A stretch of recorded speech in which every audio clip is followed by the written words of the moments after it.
Today's news. Communal clashes in Nuh, Haryana. Clashes broke out in Haryana in Nuh on Monday 31st July after a mob attempted to stop a Vishwa Hindu Parishad procession, resulting in the death of 4 people, including 2 home guards. The violence led to the suspension of internet services and tensions with protests spilling over the neighboring Gurugram. दोस्तों, ये news आप हमेशा सुनते रहते हैं। आप जब भी टीवी खोलते हैं आपको ये न्यूज़ दिखाई पड़ता है, फ़ोटो और वीडियो के साथ। सिर्फ टीवी में नहीं, अखबारों में भी आप लोग हमेशा ये न्यूज़ देखते रहते हैं फ्रंट पेज पर। तो आज मैं आपको न्यूज़ बुलेटिन देने के लिए ये वीडियो नहीं बनाया है, मगर मेरा काम है आपको सच से अवगत कराना। तो दोस्तों, कितने लोग मारे गए, कौन दोषी है, सरकार ने क्या कदम उठाया है, ये सब अब राजनीतिक बातें हैं। इसमें हमें पढ़ना नहीं है, हमें सिर्फ जानना है कि सच क्या है। मैं आज आपको फिर नूह या मेवात के इतिहास में लेकर के जाऊंगी। सदियों पहले, शताब्दियों पहले इतिहास में मैं आपको लेकर के बताऊंगी। लम्हों ने खता की थी, सदियों ने सज़ा पाई है। तो सबसे पहले मैं आपको बताऊंगी कि नूह कहाँ है। 2016 से पहले यह इलाका मेवात कहलाता था, जो कि बदल करके नूह कर दिया गया। तो दोस्तों, हम बहुत पहले आप इतिहास के पन्नों में आपको लेके चलते हैं। मुग़ल सम्राट अकबर के ज़माने में मेवात प्रदेश उनके साम्राज्य का एक बहुत ही महत्वपूर्ण हिस्सा था, जिसके 4 सरकार थे। ये इलाका 4 भागों में विभाजित था, जिसे उस ज़माने में सरकार कहा जाता था, जैसे कि अलवर, तिजारा, शहर और रिवारी। और इस इलाके में 67 परगने थे। आगरा और दिल्ली के सूबे भी इसमें शामिल थे। तो ये मेवात का इतिहास है सम्राट अकबर के ज़माने में। अब चलिए मराठा एम्पायर में, जब मराठों का शासन था तब ये मेवात का जो इलाका था वो फ्रांसीसी जनरल के द्वारा अधिग्रहण कर लिया गया। और नूह प्रदेश जो है वो भरतपुर जाट राजाओं के अंदर रहा। तो इन जाट राजाओं में से एक का नाम है नहरसी।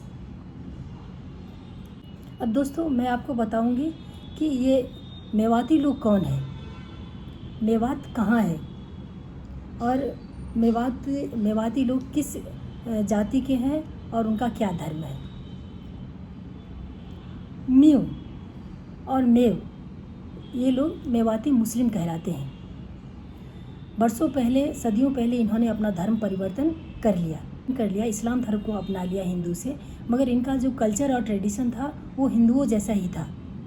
उनके शादी विवाह की रीति रिवाजें और उनका रहन सहन पूरे हिंदू धर्म के अनुसार ही ये लोग करते थे, जो कि बाद में कुछ कट्टरपंथियों द्वारा बदलने की कोशिश की गई कि वो मुसलमान के तौर तरीके सीखे और मुसलमान के जैसे अपना कल्चर अपनाए। ये जो मेव या मेवाती मुसलमान हैं, इन्होंने मीना जाति, जो राजस्थान के एक जनजाति है, मीना जाति से बहुत करीबी माने जाते हैं। और मीना जाति से अलग होकर के इन्होंने इस्लाम धर्म को अपना लिया। फिर भी ये मेव और मेवाती मुसलमान जो है दोस्तों, ये अपना पूर्वज हिंदू राजपूत को ही मानते हैं। तो ये है मेवाती मुसलमानों का इतिहास। अब चलिए दोस्तों, मैं आपको आज़ादी के समय लेके जाती हूँ। उस समय मेवाती मुसलमानों का क्या स्टेटस था भारतवर्ष में। भारत आज़ाद हुआ 15 अगस्त 1947 को दोस्तों। मगर आज़ादी के बाद महीनों तक देश के कई भाग सांप्रदायिक दंगों की आग में जलता रहा।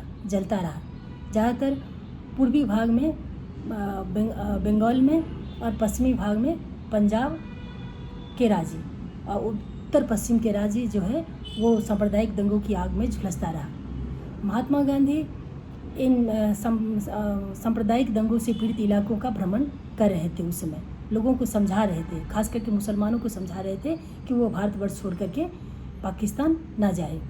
अब दिसंबर 1947 की कहानी है।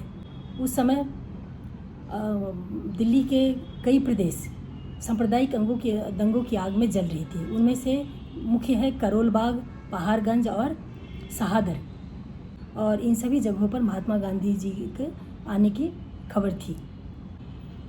महात्मा गांधी गुरुग्राम से 55 किलोमीटर दूर एक गांव है जिसका नाम है जसराह गांव, वहाँ वो आने वाले थे। यासीन खान जो एक नए मुस्लिम लीडर थे, उन्होंने महात्मा गांधी से अपील की और उन्हें अपने गांव बुलाया।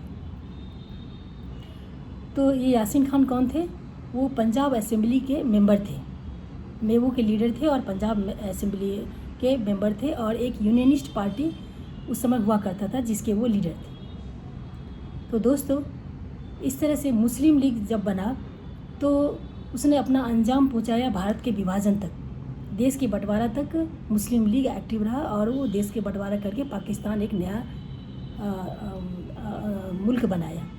यही नहीं, जो अपने देश में कुछ पार्टियां थी जैसे यूनियनिस्ट पार्टी, वो लोग भी मुस्लिम के लिए अपने हिंदुस्तान में मुस्लिम के लिए काम कर रही थी। तो ये स्थिति थी हिंदुओं की और मुसलमानों की हिंदुस्तान में भारत के बंटवारे के समय और उसके कुछ महीनों तक। ये जो मेवाती मुसलमान हैं, ये लोग भारत छोड़ करके पाकिस्तान जाना चाहते थे। ये लोग सोचते थे कि भारत में वो सुरक्षित नहीं है, इसलिए वो पाकिस्तान जाना चाहते थे। मगर महात्मा गांधी की अपील पर महात्मा गांधी जी ने अपील किया कि वो भारत छोड़ करके ना जाए, भारत उनका देश है। तो ये मेवाती मुसलमान यहीं रहना स्वीकार कर लिया। दिसंबर 1947 जब कोलकाता में भयंकर सांप्रदायिक दंगे चल रहे थे, महात्मा गांधी उस समय उस इलाकों का भ्रमण कर रहे थे, और उनका आगे का प्रोग्राम था कि वो पंजाब आएंगे और यहाँ भी संबोधित करेंगे। यासीन खान को इस बात का पता चला कि महात्मा गांधी यहाँ आने वाले हैं, तो उन्होंने एक बहुत ही एलैबोरेट अरेंजमेंट किया, बहुत ही विस्तृत तरीके से महात्मा गांधी जी के आने का इंतज़ाम किया उनके गांव में और पंचायत ग्राउंड में। और महात्मा गांधी ठीक 12:30 बजे वहाँ पहुँच गए। और उनके साथ कौन था? उनके साथ था उस समय के पंजाब के चीफ मिनिस्टर गोपी चंद भार्गव। तो उस समय गांधी जी का भाषण मैं आप लोग को कोट अनकोट सुनाती हूँ दोस्तों, ध्यान से सुनिए। द मर्डर, आर्सन, लूट, एब्डक्शन, फोर्सेबल कन्वर्सन वे रियली बारबारिक। वो ये स्वीकार करते थे कि बहुत ही भयानक और ख़तरनाक तरीक़ों से सांप्रदायिक दंगे फैले हुए हैं, जिसमें हिंदू और मुसलमान एक दूसरे को बहुत ही बुरी तरीके से मार रहे हैं। फिर भी वो मुसलमानों से अपील कर रहे हैं कि आप भारत छोड़ करके ना जाए, और उन्हें उनकी सुरक्षा का और रहने का इंतज़ाम का पूरा भरोसा महात्मा गांधी की तरफ से दिया गया। छोटी सी भी कोशिश पाकिस्तान में नहीं की गई कि वो वहाँ के रहने वाले हिंदू और सिखों की सुरक्षा का भरोसा दे सके। यही नहीं, जो हिंदुस्तान में हिंदू और सिख थे उस इलाके में, उनको भी उनकी सुरक्षा और उनके रहने का कोई भी इंतज़ाम या भरोसा नहीं दिया गया। तो महात्मा गांधी जी जब भाषण दे रहे थे, वहाँ एक 17 वर्षीय बालक भी था, और बाद में वह मौलाना जमील इलियास के नाम से जाना गया, जिसने दिल्ली में एक बहुत बड़ा मस्जिद बनवाया जो कि कस्तूरबा गांधी मार्ग पर है। तो इस तरह से मुसलमानों को उस समय भरोसा दिया गया, सुरक्षा दिया गया, और वो लोग यहाँ रहे, सुरक्षित रहे। देश में मुसलमानों को, मेवाती मुसलमानों को, सबको भरोसा दिया गया कि वो यहीं रह जाए, वो अपना देश छोड़ करके ना जाए। जबकि पाकिस्तान से आने वाले हिंदू और सिखों के लिए कोई इंतज़ाम नहीं किया गया। उन्हें दिसंबर की कड़ाके की सर्दी की रात में ठिठुरने के लिए छोड़ दिया गया। उन्हें खाली घरों में रहने के लिए इजाज़त नहीं दिया गया। बहुत ये हिंदू और सिख जो परिवार पाकिस्तान से भाग करके आए थे, उनमें से बहुत मर गए, और जो बाकी रहे वो रिफ्यूजी की ज़िंदगी जीने के लिए मजबूर हो गए। दोस्तों, मैं महात्मा गांधी जी की एक और अपील जो उन्होंने भाषण में दिया था, मैं आपको पढ़ के सुनाती हूँ। India belong to you. You यहाँ कौन है? मेवाती मुसलमान। India belong to you and you belong to India. So ये मेवाती मुसलमान जिन्ना कि पाकिस्तान में जाना स्वीकार नहीं किया, बल्कि महात्मा गांधी के भारतवर्ष में रहना ही स्वीकार किया। उन्हें यहीं सुरक्षित महसूस हुआ।